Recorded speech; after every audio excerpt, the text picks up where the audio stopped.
Hello everyone, welcome to my channel. कैसे हैं आप? आई होप आप सभी अच्छे होंगे। आज के इस वीडियो में हम बात करेंगे एनआईटी कुरुक्षेत्र की। इनकी तरफ से इनवाइट किए गए हैं एप्लीकेशंस फॉर पीएचडी एंड उसी को हम इस वीडियो में डिस्कस करेंगे। तो देखिए, सबसे पहले आपको इनकी ऑफिशियल वेबसाइट पे विजिट करना है, जो कि है nitkr.ac.in। देन आप स्क्रॉल करेंगे तो एडमिशन्स का ये सेक्शन दिख रहा है ना, एडमिशन 2024, आप इस पर क्लिक करिएगा। सो क्लिक करने के बाद ये नेक्स्ट जो वेब पेज है वो ओपन हो जाएगा एडमिशन का। So for academic year 24-25 PhD का ऑप्शन हमें सेलेक्ट करना है। देन ये जो पर्टिकुलर पेज है, इसका लिंक आई विल ट्राई की डिस्क्रिप्शन में आपको मिल जाए। सो यहाँ पे आप देख सकते हैं information brochure, then application form का link, application form, then PhD slots and area की इन्फॉर्मेशन, देन ये स्कीम वगैरह की भी है एंड रेगुलेशंस। तो हम सबसे पहले स्लॉट्स देख लेते हैं, फिर हम बाकी इन्फॉर्मेशंस को देखेंगे। सो ये पीडीएफ है राइट स्लॉट्स का। तो इसमें ना डिपार्टमेंट वाइज आपको स्लॉट्स दिखेंगे। टोटल देखिए 23 पेजेस है। सबसे पहले जैसे आप देख सकते हैं school of VLSI design and embedded systems right.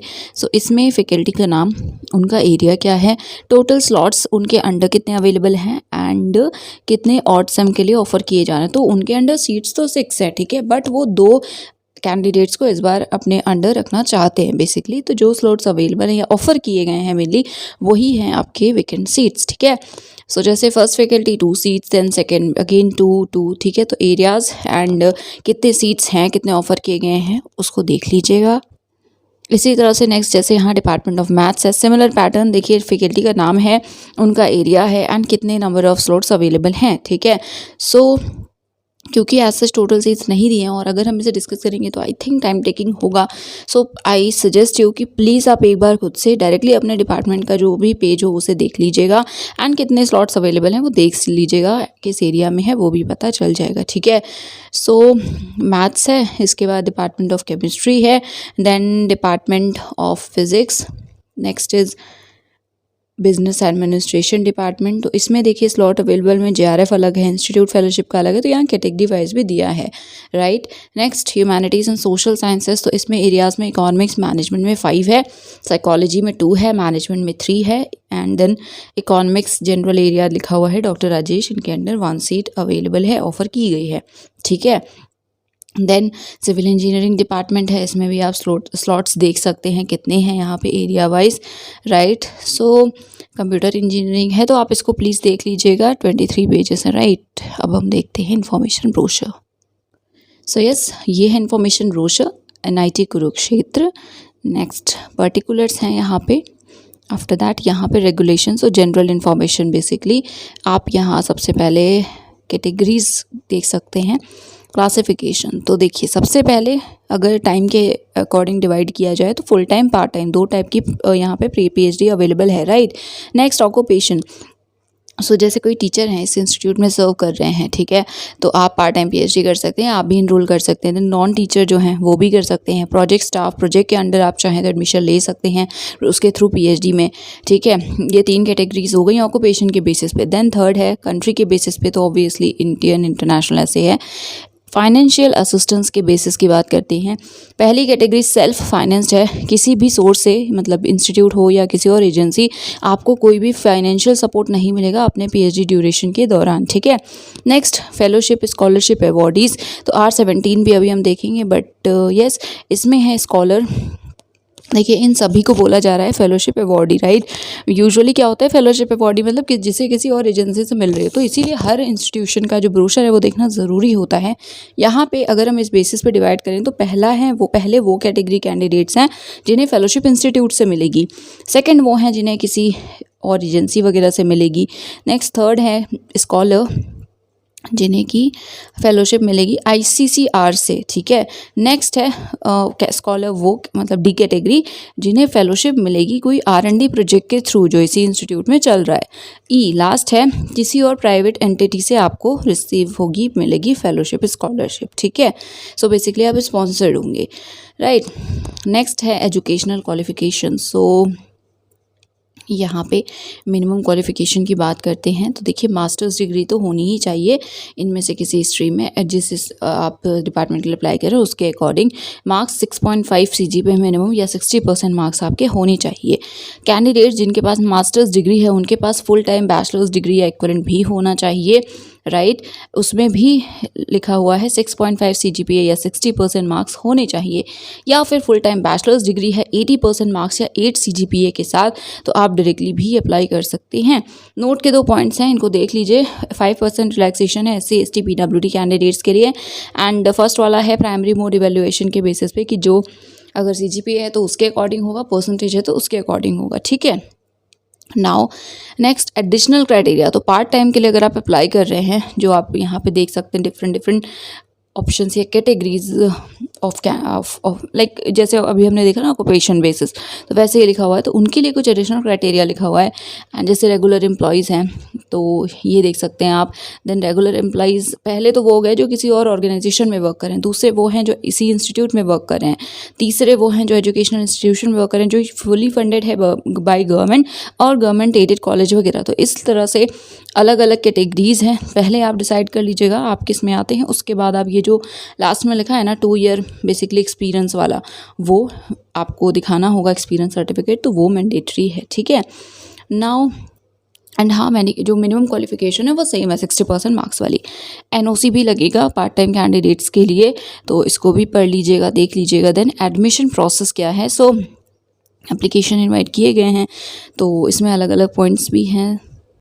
हाँ, तो बेसिकली क्या होता है, आप अप्लाई करेंगे, स्क्रीनिंग होगी, फिर मोस्ट प्रोबेबली पहले रिटन होगा, फिर इंटरव्यू होता है, बट ऐसा हर जगह तो होता नहीं है। थर्ड पॉइंट देखिए, जो भी कैंडिडेट शॉर्टलिस्ट किए जाएंगे, इसमें तो लिखा है डायरेक्टली प्रेजेंटेशन इंटरव्यू, तो मे बी रिटन ना हो तो डायरेक्टली प्रेजेंटेशन इंटरव्यू है, तो जिसके लिए आपको जाना होगा, ऑब्वियसली प्रेजेंटेशन बना के जाएंगे आप। सो ये है प्रोसेस, अप्लाई करेंगे, स्क्रीनिंग होगी, देन आप शॉर्टलिस्ट होंगे for presentation and interview, right. Next यहाँ पे है डी पॉइंट, वो कैंडिडेट्स, ओके सो यहाँ रिटर्न भी लिखा हुआ है, I am sorry, actually I was right initially. So yes, return भी होगा, पहली बात रिटर्न होगा, उसे क्वालिफाई करेंगे तो इंटरव्यू हो गया, ठीक है।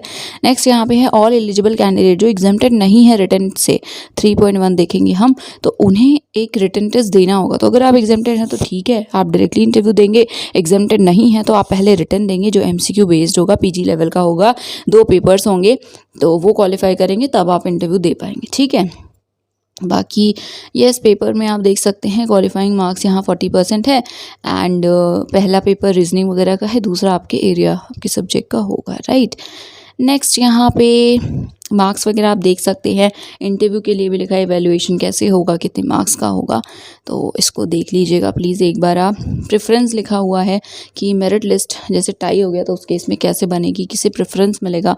तो सबसे पहले अगर एग्जाम्प्टेड नहीं है तो रिटन टेस्ट के मार्क्स जो भी परफॉर्मेंस है, अगर वो नहीं दिया, एग्जाम्प्टेड है या कुछ भी है, तो नेक्स्ट है आपके क्वालिफाइड डिग्री के मार्क्स, फिर UG 10+2 10 एंड देन सीनियरिटी है, बट वो लास्ट है, राइट। सो उसके बाद है अब एग्जाम्शन मिला कि नहीं हुआ है। सो ये सभी कैटेगरी जो भी आगे लिखी है, उन सभी कैटेगरी के कैंडिडेट जो हैं वो एग्जाम्प्टेड है, वो डायरेक्टली प्रेजेंटेशन एंड इंटरव्यू देंगे।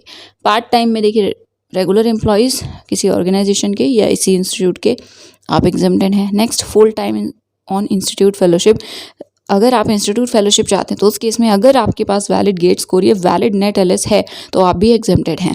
अगर किसी और सोर्स से किसी और सोर्स से आपके पास फंडिंग है, JRF वगैरह है या वैलिड गेट स्कोर है, तो आप भी एग्जाम्प्टेड हैं, राइट। नेक्स्ट यहाँ पे इंपॉर्टेंट डेट्स हैं। सो यही 2 कैटेगरीज हैं जिनमें एग्जाम्शन मिला हुआ है। Important date, so application start हो चुका है ऑलरेडी, एंड जो लास्ट डेट है वो है 31 मई 2024, 3 बजे तक you can apply. Please last date का वेट मत करिएगा, अगर आप इंटरेस्टेड हो, सारे डॉक्यूमेंट्स वगैरह हैं तो प्लीज़ अप्लाई कर दीजिएगा, राइट। बट हाँ, सबसे पहले जो फैकल्टी प्रोफाइल है उसे एक बार ज़रूर देख लीजिएगा, इफ़ पॉसिबल तो किसी स्कॉलर से कॉन्टैक्ट भी कर लीजिएगा, ठीक है। नाउ यहाँ पे पूरे जो डेट्स वगैरह हैं, क्या कैसे होगा, वो सारी चीज़ें लिखी हुई हैं। 31 मई लास्ट डेट है, 10th को रिजल्ट आ जाएगा, फिर रिटन टेस्ट जो है वो 24 जून को होगा 10 बजे से, पेपर 1 पेपर 2, बाकी चीज़ें आपको वेबसाइट पे बाद में पता चल जाएंगी, ठीक है। नेक्स्ट इंटरव्यू, सो 24-25 जून, सो पहले आप जाएंगे, रिटर्न देंगे, इंटरव्यू देंगे, साथ में ही चीज़ें हो जाएंगी, राइट। फिर लेटर एंड एडमिशन का सब कुछ लिखा हुआ है। नाउ यहाँ पे क्योंकि सीट्स हैं, एरिया नहीं है, बट हाँ टोटल सीट्स हैं, तो अब हम इसे डिस्कस करेंगे। सो ये सिर्फ इंस्टीट्यूट फेलोशिप कैटेगरी की सीट्स हैं, बाकी कैटेगरीज जैसे JRF है या वो भी हैं, उन पे भी एडमिशन्स होंगे, वो इसके एडिशन में होंगे, ठीक है। तो ये सिर्फ इंस्टीट्यूट फेलोशिप कैटेगरी की सीट्स हैं। Okay, so first of all civil engineering हम टोटल ही डिस्कस करेंगे 11, then computer 8, IT 4, electrical 12, then ECE 10, mechanical 8, VNI 4, then MBA में 3 सीट्स हैं, MCA 3, then physics 4, chemistry 4, mathematics 4, HSS 2, SRE 1, SVE 2, right, total 80 seats हैं। In addition to these seats applications बाकी categories के लिए भी करे गए हैं इनवाइट, ठीक है। तो यस, उसके लिए लिखा है जो भी अवेलेबिलिटी होगी अंडर सुपरवाइज़र उस पर डिपेंड करेगा, राइट। नेक्स्ट यहाँ पे कैटेगरी टैग्स हैं तो आप देख सकते हैं, फिर सिलेक्शन प्रोसीजर है आपको बता दिया, अप्लाई आपको इस लिंक के थ्रू करना है, वेबसाइट पे अभी हमने देखा भी था, अदरवाइज इसके थ्रू यू कैन अप्लाई करने में आपको पता है कुछ चीज़ों का ध्यान देना होता है, तो वो ध्यान दे दीजिएगा। ये पॉइंट्स लिखे हुए हैं। एप्लीकेशन फ़ी 1000 है, तो अगर आप एक डिपार्टमेंट के लिए अप्लाई कर रहे हैं तो 1 देंगे, अगर एक से ज़्यादा तो वही मल्टीपल्स में बढ़ता जाएगा। बाकी जो SC ST PWD के कैंडिडेट्स हैं, एप्लीकेंट्स हैं, उनके लिए 500 है एप्लीकेशन फ़ी पेमेंट आप SBI कलेक्ट के थ्रू करेंगे and SBI I collect mode के थ्रू करेंगे लास्ट डेट से पहले। ऑब्वियसली यहाँ पे लिंक भी दिया हुआ है, वेबसाइट विजिट करके अपडेट्स भी देख लीजिएगा और जो इन्फॉर्मेशन है उन्हें भी देख लीजिएगा। और कोई क्वेरी है तो यहाँ पे आपको कॉन्टैक्ट डिटेल्स दिख रही हैं, आप इन्हें कॉन्टैक्ट कर सकते हैं during office hours, right. Next यहाँ पे जो विश्वेश्वरैया स्कीम है उसमें कितनी सीट्स हैं, सो फेज़ 2 के लिए है 3 ही डिपार्टमेंट हैं, कंप्यूटर इंजीनियरिंग जिसमें कि एक फुल टाइम एक पार्ट टाइम सीट है, इलेक्ट्रॉनिक्स एंड कम्युनिकेशन इंजीनियरिंग एक फुल टाइम सीट है, एंड स्कूल ऑफ VLSI में भी एक फुल टाइम एंड एक पार्ट टाइम सीट है। एरिया आप देख सकते हैं। नेक्स्ट प्रोजेक्ट की सीट्स है, सो प्रोजेक्ट आप देख सकते हैं, एक है कंप्यूटर का, this is the title, area main information security से रिलेटेड है एंड फंडिंग एजेंसी यहाँ पे ISRO है। 3 यहाँ पे रिमेनिंग ड्यूरेशन जो है वो 3 ईयर्स है। एंड जो नेक्स्ट प्रोजेक्ट है वो है IoT based multi functional scalable real time farm monitoring systems for smart agriculture. Okay, nice. ये एरिया है एंड फंडिंग एजेंसी है IT रोपड़ AWADH। देन इसमें भी 2 ईयर्स बचे हुए हैं। तो बेसिकली ये बता दिया गया है कि अगर आप प्रोजेक्ट के थ्रू अप्लाई करना चाहते हैं तो ये 2 प्रोजेक्ट्स हैं, इसके accordingly if you are eligible then you can apply, fine.